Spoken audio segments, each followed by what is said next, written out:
saru mas, nggak ada. Iya, ya, Karena seni. Karena seni. Ya. Misalnya ada orang yang pengen gambarkan wanita, Iya. aku pengen dibentuk agak besar sedikit agar terlihat seksi. Oke. Kontes itu kan sebuah pertandingan toh mas. Iya.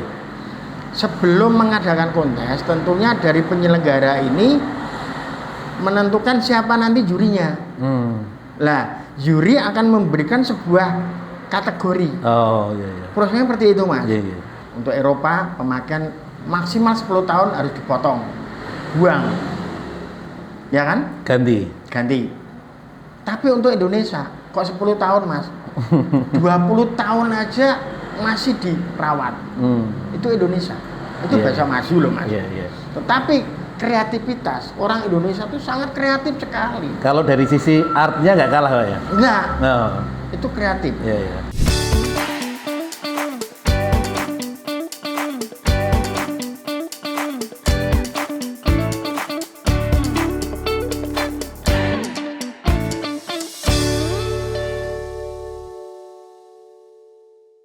Ketemu kembali sedulur channel Setia Mendengar.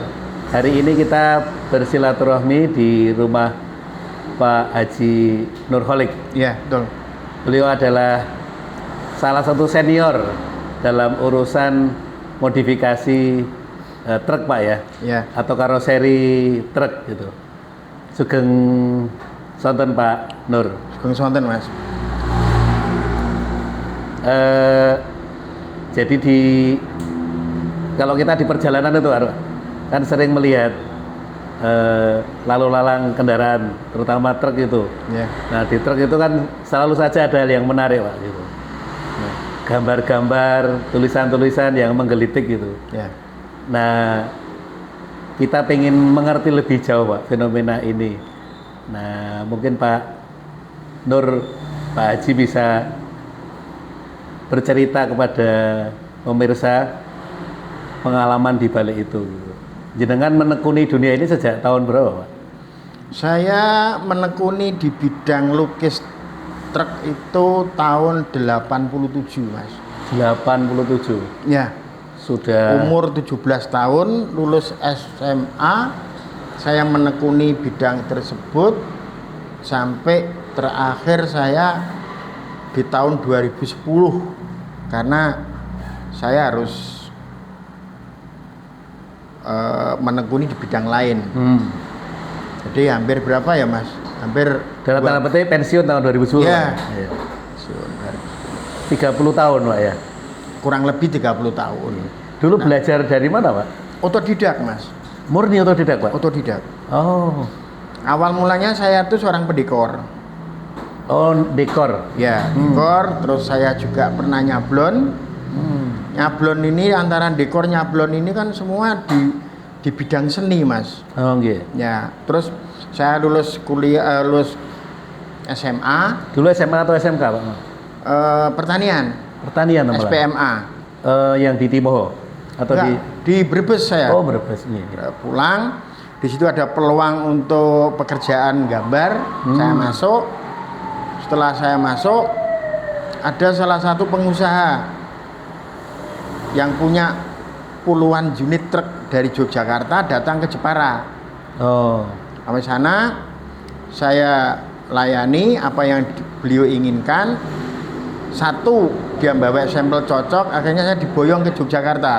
Oh, jadi pertama di Jepara, Pak ya? Ya, Jepara. Setelah diboyong di Jakarta, saya harus minta izin sama bos yang saya ikuti. Yang di Jepara? Ya, tapi kan karena saya kalau pamitnya untuk bekerja, itu saya mesti tidak boleh karena di sana ada pekerjaan. Iya, iya. Pamit saya kuliah. Oh. Ya. Alibinya kuliah. Ya, kuliah. Setelah saya dikasih izin, saya pindah ke Jogja. Saya mulai bekerja di bidang tersebut. Setelah saya bekerja, saya melihat di Yogyakarta ini kan kota pendidikan, Mas. Yeah.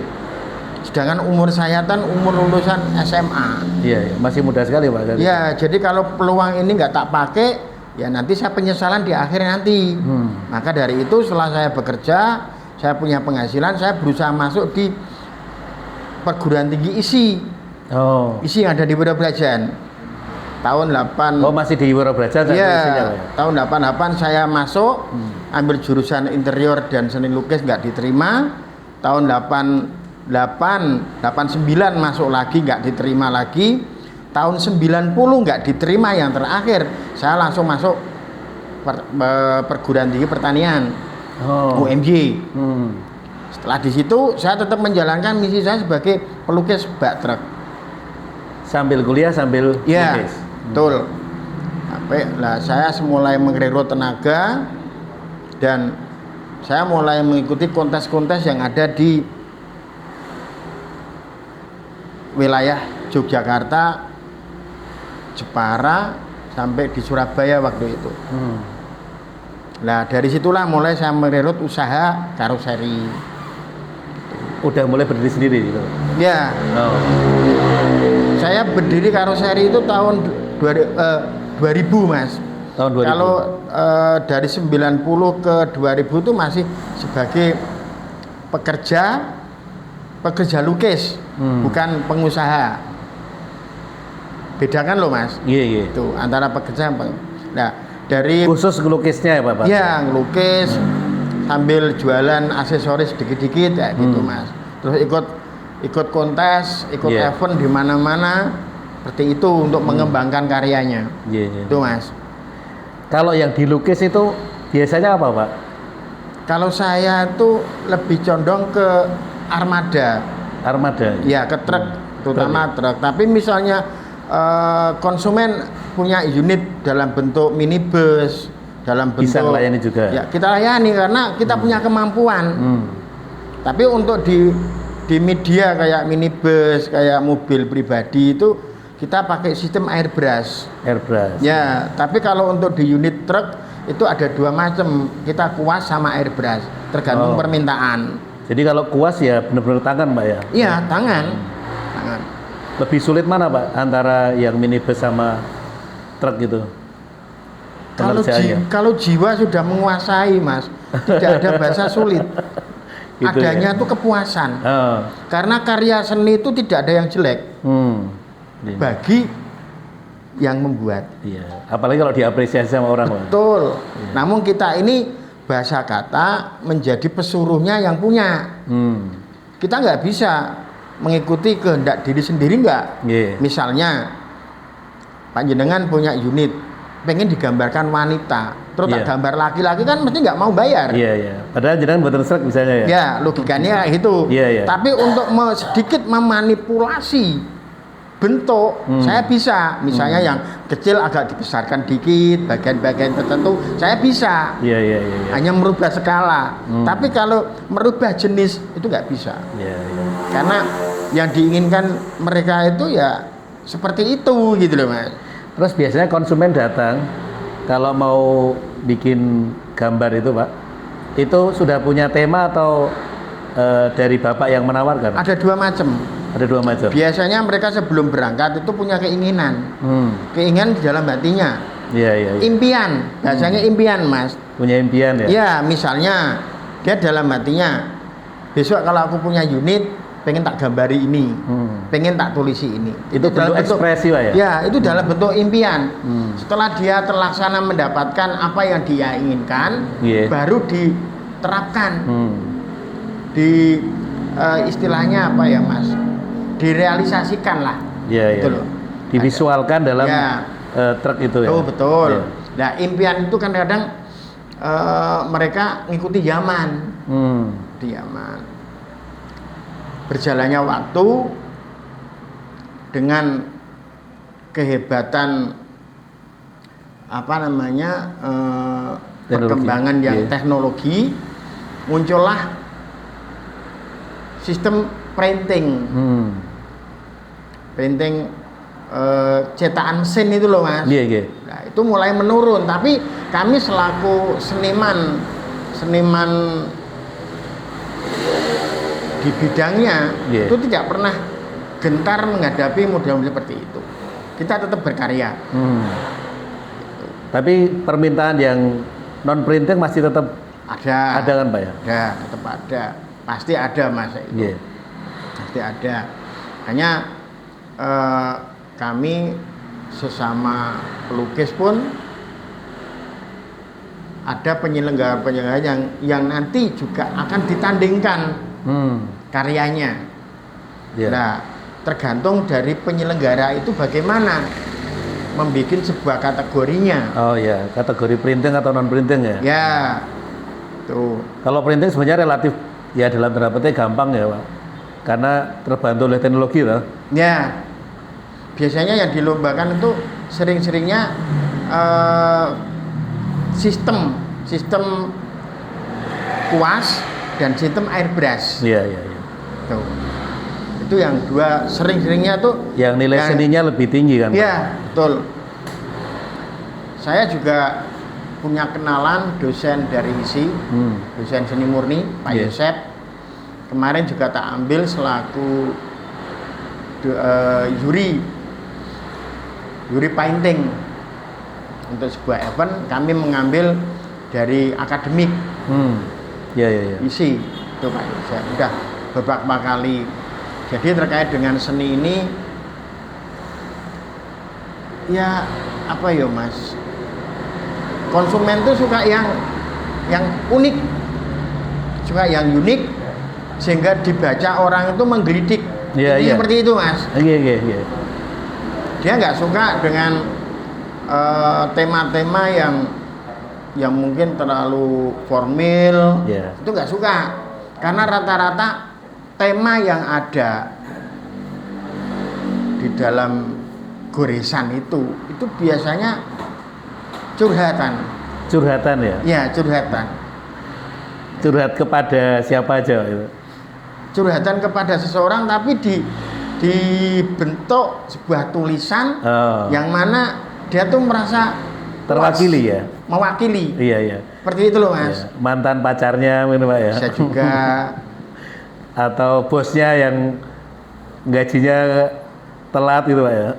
Itu biasanya dinarasikan enak sing maidu. Oh, enak sing maidu. Itu. Jadi memang temanya dari mereka yang menginginkan itu memang unik-unik Mas.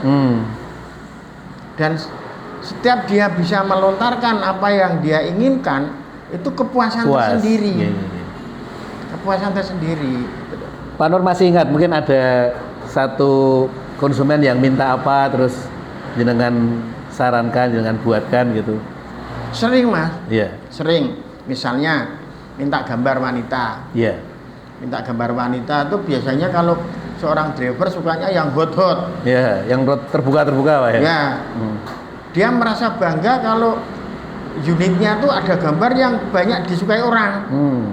Tapi dia tidak memikirkan dampak yang akan terjadi. Itu membahayakan ya Pak? Ya. Konsentrasi pengendara yang lain. Jadi saya selain menggambar juga memberikan sebuah advice, penyampaian. Iya. Penyampaian sama mereka, janganlah membuat sesuatu yang nanti berdampak pada orang lain. Iya. Biasanya pada nerima nggak Pak? Ya, bisa. Misalnya kayak basah hot gitu, kita tutupi dengan transparan. Jadi orang tuh semakin penasaran. Nah, hal yang penasaran tuh kan banyak sekali disukai orang. Iya. Daripada yang vulgar. Itu loh Mas. Iya. Jadi kalau dinamika konsumen atau driver beragam sekali Pak ya? Sangat beragam sekali. Kalau yang santri ya tema-temanya doa ibu. Betul. Jangan lupa sholat gitu ya. Kita tuh kan sifatnya jasa Mas. Iya. Jasa itu kan mengikuti permintaan. Iya. Tapi kalau permintaan itu di luar kewajaran, ya kita punya kewajiban untuk sedikit mengarahkan. Tapi tidak semuanya konsumen itu mau diarahkan. Misalnya mungkin yang mengarah ke religius walaupun tujuannya itu bagus.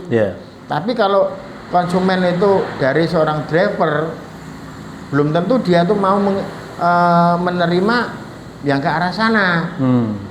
Karena mohon maaf, saya juga seorang driver, Kalau udah di jalan itu ya seperti itulah Mas. Iya. Seninya seorang driver gitu.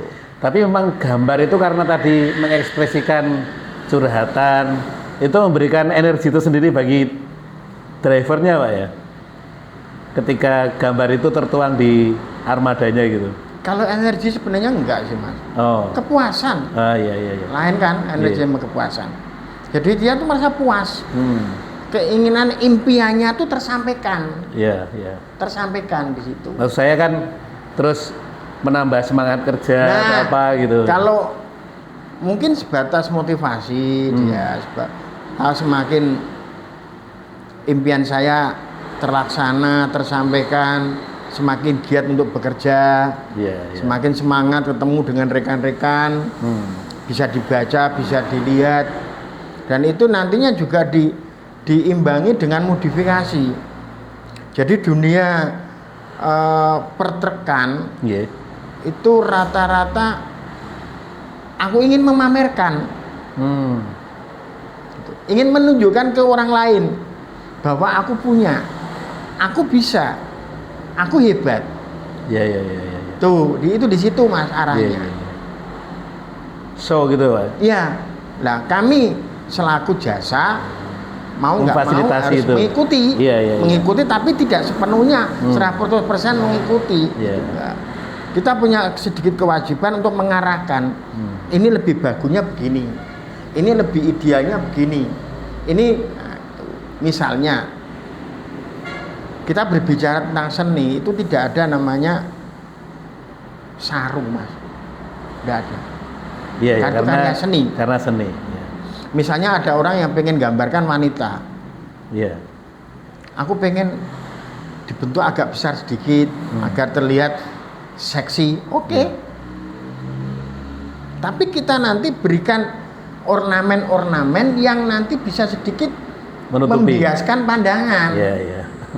Nah, tidak vulgar tadi Pak ya. Sebuah arahan. Dan akhirnya menerima misalnya orang menggambar wanita dengan seksinya. Kita kasih selendang-selendang. Selendang-selendang yang sekiranya selendang itu agak transparan tapi tonjolannya terlihat. Gitu loh Mas. Keinginan dia terpenuhi tapi tidak terlalu vulgar. Seperti itu. Itu seni. Kalau medianya di truk itu di sebelah mana saja Pak yang? Kalau media truk itu biasanya kan satu paket Mas. Truk 1 unit. Aku pengennya dengan konsep begini. Aku pengen dengan tulisan nanti begini. Aku pengennya nanti warnanya begini. Itu biasanya diserahkan sepenuhnya terhadap penggambar. Oh, diserahkan penggambar. Nanti sebelum menggambar kita sampaikan konsepnya nanti begini, tulisannya untuk PT nanti di kanan kiri, terus nanti di belakang mungkin ada tambahan-tambahan tulisan yang ada hubungannya dengan gambar. Terus tambahannya nanti juga ada di karpet, latar belakangnya nanti bagaimana, itu nanti kita konsep dari awal. Dibuat desain dulu di kertas gitu Pak? Atau tidak selalu. Oh, enggak selalu? Tidak selalu. Biasanya kita mengalir. Kalau yang kita sampaikan sama konsumen itu dalam bentuk sketsa. Sketsa kasar gitu loh Mas. Dan konsumen itu biasanya 95% percaya. Karena ada langganan juga rata-rata.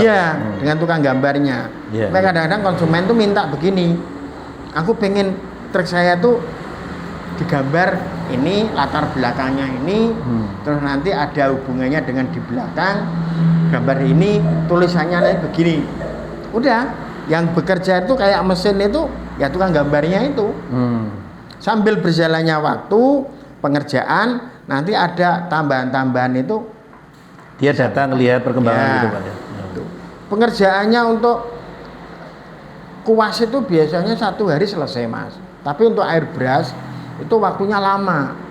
Bisa sampai 10 hari, bisa sampai sebulan, tergantung gambar kedetailannya.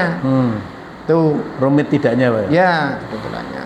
Kalau kuas itu kan nggak terlalu sedetail airbrush, dan kalau kuas itu kan jenis catnya berbeda. Kalau kuas itu sintetis. Lebih cepat kering atau gimana? Kalau cepat kering itu malah cat ini apa namanya cat mobil itu lebih kering karena dia pakai thinner. Tuh. Tapi kalau kuas itu kan kadang-kadang ada yang pakai bensin dan dia nggak perlu finishing kayak clear. Kalau airbrush kan harus di clear. Oh, beberapa kali ya? Ya, tuh ada tahap demi tahapnya kalau airbrush.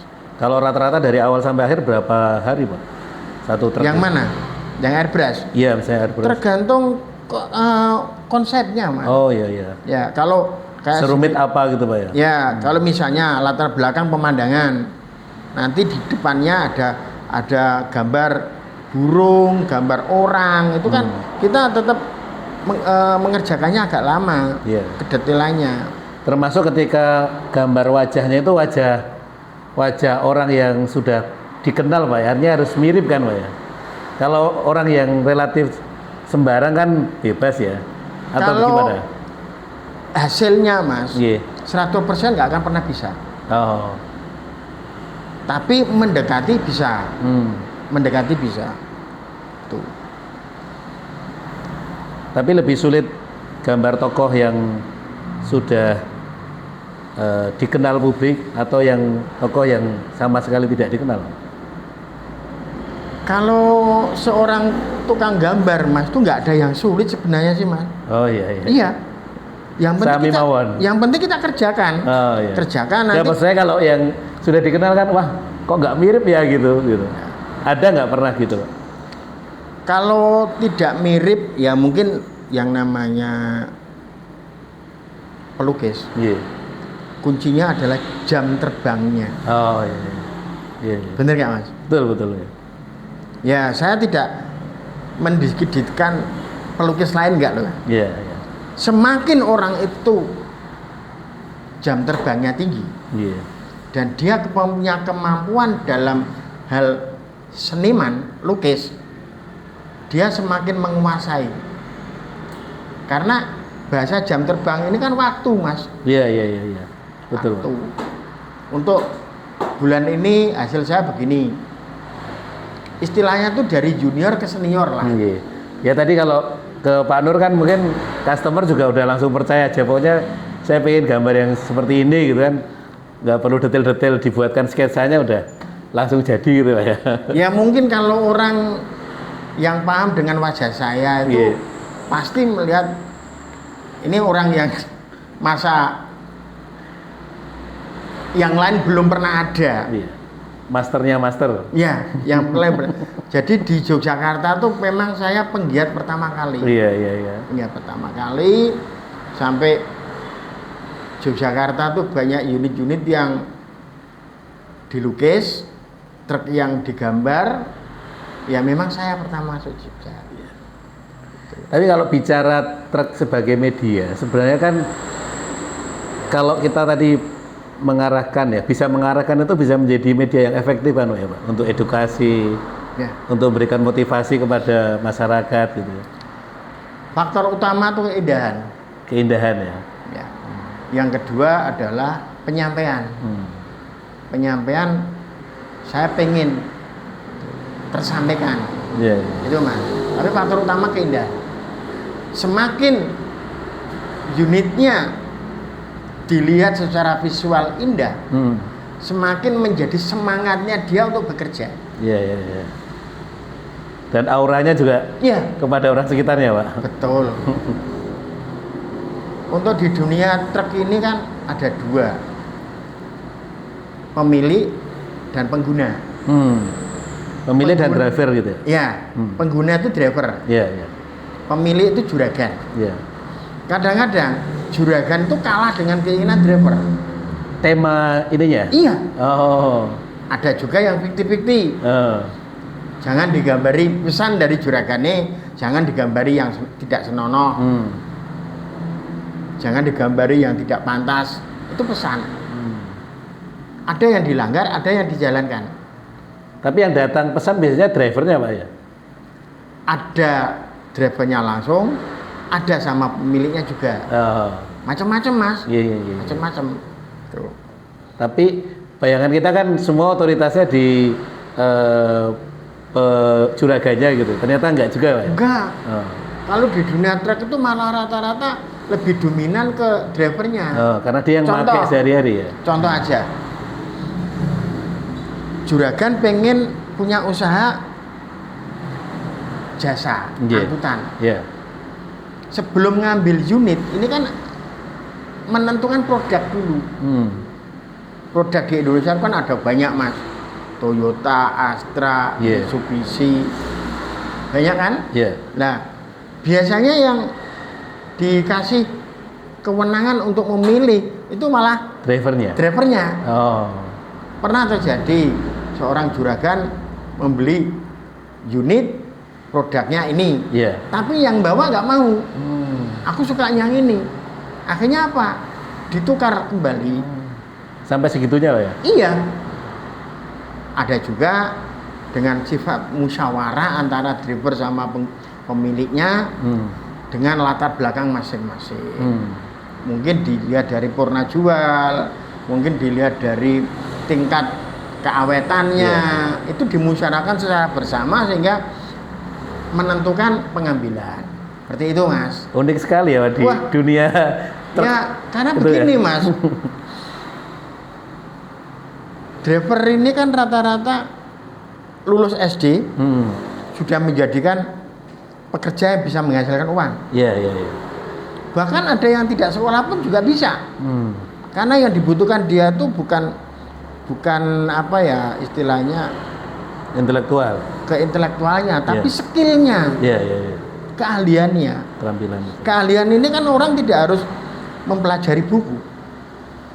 Jam terbang lah ya. Ya, jam terbang.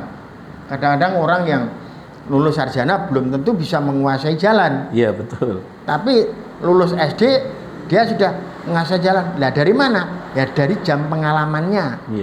Di situ mas. Nah rata-rata mereka ini diberikan mental yang luar biasa. Mental menguasai jalan, mental menguasai lapangan. Sedangkan di jalan itu kan ada beberapa faktor. Mulai dari intansi, mulai dari kenekatan seseorang, misalnya di daerah Sumatera, di daerah mana, di luar Jawa, di mana penghasilannya tuh mencari dari driver-driver, banyak kan mas?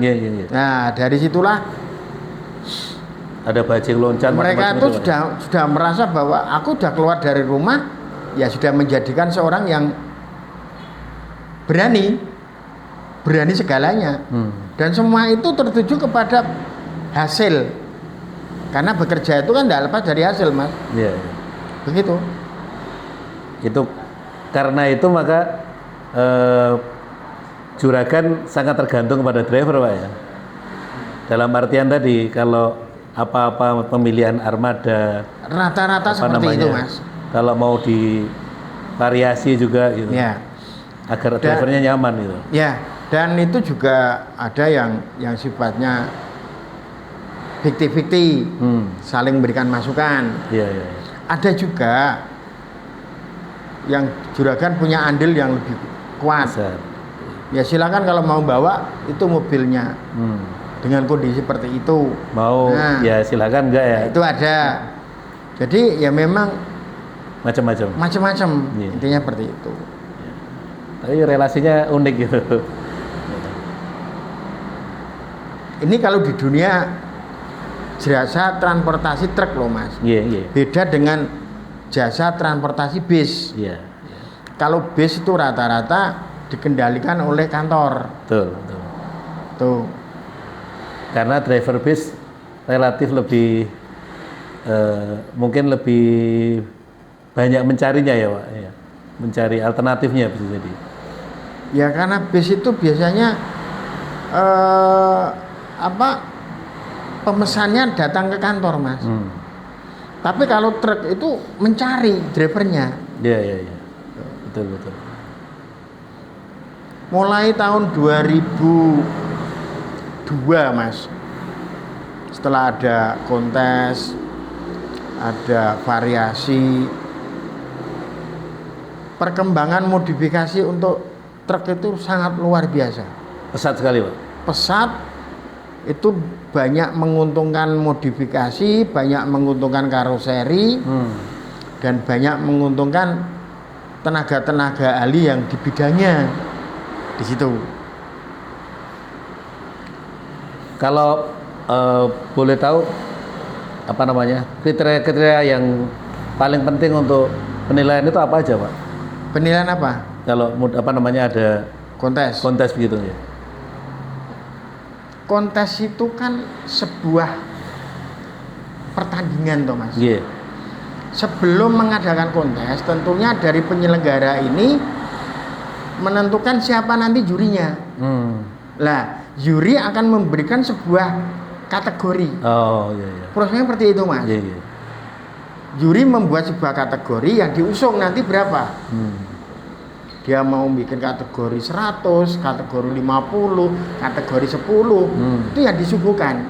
Nah, setiap kategori itu nanti harus didampingi namanya regulasi. Nah, setelah ada regulasi ini kan nanti akan diberikan kepada calon peserta. Iya iya iya iya. Untuk dipelajari. Iya. Dalam arti kata begini, Mas. Saya ikut kontes. Kategorinya apa? Ketentuannya bagaimana? Itu kan tertera di regulasi. Dan itu variannya sangat banyak sekali, Pak? Iya. Oke. Tuh. Kalau sudah antara kategori regulasi sudah ada, Iya. nanti syarat utama dari juri itu ya dari regulasi itu. Tidak bisa lepas dari itu. Iya, iya, iya. Nah, regulasi itu nanti akan disempitkan menjadi aspek. Misalnya kategori ekstrim. Regulasinya begini, jeret. Nanti dari regulasi itu disempitkan menjadi aspek. Ya. Aspek itulah yang punya muatan poin. Oh iya iya iya. Begitu, Mas. Iya iya iya. Dari regulasi dibikin 6 aspek. Iya. 5 aspek. Satu artinya aspek bisa sangat variasi sekali. Iya, nih, tergantung muatannya iya, berapa. Iya. Totalnya nanti poinnya 100. Iya iya. Begitu, Mas. Iya iya. Nah, dari 100 ini hasil yang telah dijadikan sebagai penilaian itu mencapai di tingkat berapa? Itu di situ. Jadi itu sangat penting untuk menentukan menjalankan proses demi proses dalam penjurian. Seperti itu, Mas. Nah, setelah nanti juri semua dikumpulkan, nanti ada namanya sidang pleno. Nah, sidang pleno ini nanti ketua punya peran untuk menentukan. Penilaian akhirnya ya? Ya, tergantung nanti mau diambil juara berapa. Terus ada juara umumnya enggak. Itu nanti di sidang pleno. Jadi kalau sebuah kontes tanpa ada regulasi dan tanpa ada sidang pleno, ya itu apa istilahnya saya nggak tahu. Ya standar berarti, Pak ya? Ya. Jadi kontes itu ya memang harus seperti itu. Itu, Mas, sebagai kategori. Kemudian regulasi, aspek, baru poin, Pak ya? Ya, poin. Tuh, terus disidangkan. Tuh. Ini urusan truk aja udah kayak urusan negara, Pak ya? Ya, sedetailnya itu loh maksudnya. Luar biasa. Gini, kontes itu kan lawannya dengan peserta. Iya. Coba kalau nggak disiplin bisa repot dengan peserta, Pak ya? Ini jauh dari bisnis loh, Mas. Iya, iya. Kalau bisnis saya modal 5.000 harus untung di atas itu. Untung 2.000, untung 3.000, syukur untung 100%. Tapi kalau kontes itu nggak bisa. Malah pasti rugi ya dalam tanda petik. Pasti rugi. Untungnya kepuasan. Nah, bahasa lawan dari kepuasan itu apa? Mental, Mas. Keberanian. Dan banyak sekali orang yang tidak jadi juara, tidak terima, banyak. Tergantung jurinya, dewan jurinya itu bisa menyampaikan enggak. Jadi kalau urutan tadi enggak fix gitu bisa repot, Pak ya? Iya. Bisa ricuh, Pak ya? Betul. Makanya begini, Mas. Seorang juri itu harus bisa membuat sebuah regulasi. Regulasi itu istilahnya apa ya? Ketentuan. Regulasi itu kan aturan. Aturan, Pak. Kontes itu harus mengikuti aturan. Misal panjenengan dapat undangan resepsi. Kok jenengan bawa kaos? Secara langsung kan, secara etika, secara nggak masuk regulasi, Pak. Itu kan tidak masuk nilai. Ya tetap dapat nilai tapi rendah. Gitu loh, Mas. Jenengan di dalam regulasi itu secara aturan mengarah ke utara, tapi jenengan ke selatan. Tentunya nilainya kan kurang. Minus malah Pak. Nah, makanya regulasi itu aturan yang harus diikuti oleh calon peserta. Iya. Sehingga nanti akan menjadikan penilaian sesuai dengan aturan tersebut. Betul. Iya. Ya, barangkali kalau pemirsa kita kan masih awam ya dengan dunia truk gitu, dan ternyata seluk-beluknya sangat variatif sekali gitu. Ya. Sangat dalam, sangat banyak khazanahnya yang bisa diperdalam, Pak. Dan tentu dari event-event kontes-kontes itu memberikan dampak ekonomi yang juga luas kan Pak ke Betul masyarakat Mas. itu. Contohnya saya tahun 2018 di Yogyakarta yang keberapa itu terselenggara di di JEC dengan atas inisiatif kita bersama dengan judul Jogja Truck Festival JTF nasional itu Mas. Dari Kalimantan aja turun, Sumatera turun. Tentunya akan meningkatkan dunia pariwisata. Betul.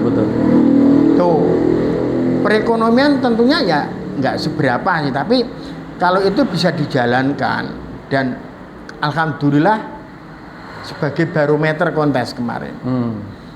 Itu menjadikan barometer nasional Pak ya. Ya, acuan dari penyelenggara lain yang akan membuat sebuah kontes di tempat yang lain. Iya. Gitu. Namun yang namanya pemirsa atau kontestan tidak semuanya orang itu merasa puas dengan hasil. Iya. Biasanya kalau yang sudah jadi juara itu puas, yang belum jadi juara itu kecewa. Itu hal biasa. Iya. Itu kan malah bisa bikin event berikutnya Pak. Ya, tapi semua itu sebenarnya untuk pembelajaran kita. Apa sih yang bisa kita lakukan? Karya yang kita tandingkan dengan karya yang lain itu sudah sampai di mana? Kalau orang itu mau belajar. Tapi kalau tujuan utamanya dari rumah udah aku harus juara, ya selalu nggak terima. Tuh, tapi alhamdulillah untuk di dunia truk ini sudah mulai bisa memahami apa arti sebuah keobjektifan, apa arti sebuah karya, apa arti sebuah kekeluargaan dengan yang lain. Makanya saya ini sampai ditunjuk untuk membuat sebuah grup karoseri lotba. Tujuannya apa? Untuk saling mengisi satu sama lain. Karoseri ini kan tentunya untuk di lotba antara karoseri satu dengan yang lainnya itu punya perizinan tidak sama. Istilahnya serut Mas. Istilah serut. Karoseri A punya 10 serut. Karoseri B punya 5. Karoseri C punya 1. Itu terjadi. Sedangkan aturan dari pemerintah, setiap unit yang dikeluarkan dari karoseri itu harus siap diuji. Persyaratan uji itu harus punya serut. Sedangkan kalau karoseri itu nggak punya serut, ya tentunya mau pinjem ke karoseri yang lain. Ya. Tapi kalau kita menjadi sebuah keluarga, kan bisa saling mengisi. Bisa dijembatani ya. Itu baru secara administrasi. Belum secara komponen. Komponen modifikasi ini tidak semua karoseri menyediakan. Dan karoseri ini selalu mengikuti permintaan konsumen. Misalnya panjenengan pesan unit ini, aku pengen pesan seperti ini, gambar ini, unit ini dengan pakai lampu modifikasi ini. Nah, untuk mencari lampu modifikasi ini kan tidak semuanya punya. Akhirnya menanyakan ke karoseri lain, kamu punya stok ini enggak? Disinilah saring mengisi satu sama lain. Gitu. Barangkali terakhir Pak, karena kita ini kan nggak bisa terikat, nggak bisa lepas dari dunia global. Itu dinamika modifikasi truk itu dengan dunia internasional, posisi Indonesia seperti apa Pak? Kita termasuk yang menengah atau maju atau bagaimana menurut Bapak? Kalau maju belum. Masih jauh Mas. Oh, yang maju di negara-negara mana? Eropa? Amerika. Kenapa? Bahasa maju itu kan ada beberapa unsur. Iya. Misal masa pemakaian. Untuk Eropa pemakaian maksimal 10 tahun harus dipotong, buang, ya kan? Ganti. Tapi untuk Indonesia kok 10 tahun mas? 20 tahun aja masih dirawat. Itu Indonesia. Itu bahasa maju loh mas. Tetapi kreativitas orang Indonesia itu sangat kreatif sekali. Kalau dari sisi artnya nggak kalah Pak ya? Enggak. Itu kreatif. Kreatif. Tapi kalau pertanyaan jenengan maju itu masih kalah jauh. Itu dari aspek teknologi barangkali kalau maju. Ya, kalau aspek teknologi makanya pemerintah Indonesia insya Allah akan bisa menjadi negara maju itu di tahun 2045 ya kan? Insya Allah Pak. Ini baru tahun berapa? Menuju ke sana gitu loh Mas. Namun persoalan yang ada di Indonesia ini tentunya di load bak atau truk ini kan sangat luar biasa. Salah satunya ada istilah odol. Odol itu ini loh Mas yang persyaratan one load gitu ya Pak ya? Apa itu? Overload. Iya. Ya, jadi arahnya overload apa? Regulasi dari truk itu dibatasi. Batasi misalnya tinggian bak harus segini, panjangnya segini. Itu sudah mulai udah berjalan udah berapa tahun ini Mas. Itu ada penindakan kalau selalu ada. Makanya ini masih uji apa ya istilahnya, uji kelayakan lah. Untuk di Indonesia itu tetap masih sulit Mas. Sulit sekali. Karena apa? Antara keinginan dan aturan itu kadang-kadang tidak sinkron. Moga-moga bisa menjadi inspirasi, pengetahuan untuk netizen semuanya. Matur nuwun, kita akhiri. Assalamualaikum warahmatullahi wabarakatuh. Waalaikumsalam warahmatullahi wabarakatuh.